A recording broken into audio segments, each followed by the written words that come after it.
அண்மை செய்தி இந்தியாவில் தற்போது குளிர்காலம் என்ற நிலையில் வட மாநிலங்களில் இதன் தாக்கம் தீவிரமாக உள்ளது. பல மாநிலங்களில் குளிர்காற்று வீசி வருவதால் இந்திய வானிலை ஆய்வு மையம் ரெட் அலர்ட் எச்சரிக்கை விடுக்கப்பட்டுள்ளது.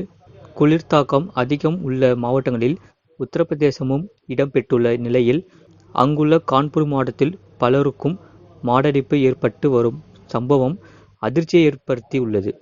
கான்பூரில் உள்ள இதய மருத்துவமனை ஒன்று வெளிநாட்டில் உள்ள புள்ளி விவரத்தின்படி அடுத்த 5 நாட்களில் மட்டும் மாரடைப்பு மற்றும் பாதிப்பால் 98 பேர் உயிரிழந்து உள்ளனர் என தகவல் கூறப்படுகிறது. மேலும் இதில் 404 பேரும் மருத்துவ சிகிச்சையில் போது 54 பேரும் மருத்துவமனைக்கு கொண்டு கடந்த ஒரு வாரத்தில் மட்டும் 720 பேர் இதய பாதிப்பு காரணமாக சிகிச்சைக்கு வந்துள்ளார்கள்.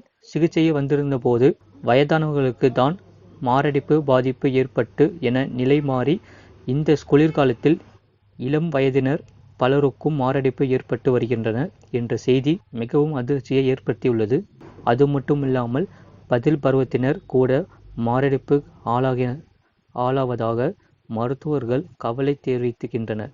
இதை பார்க்காமல் அனைத்து மக்களும் அதிகாலை வேளையில் வெளியே செல்வதை தங்கள் வீட்டிலேயே தங்கி தங்களை பாதுகாக்க பார்த்து கொள்ள வேண்டும் என மருத்துவர்கள் அறிவித்துள்ளனர். இது போன்ற செய்திகளை உடனுக்குடன் அறிந்து கொள்ள மறக்காம சேனலை சப்ஸ்கிரைப் செய்யுங்கள். மற்றும் தெரியப்படுத்த ஷேர் செய்யுங்கள்.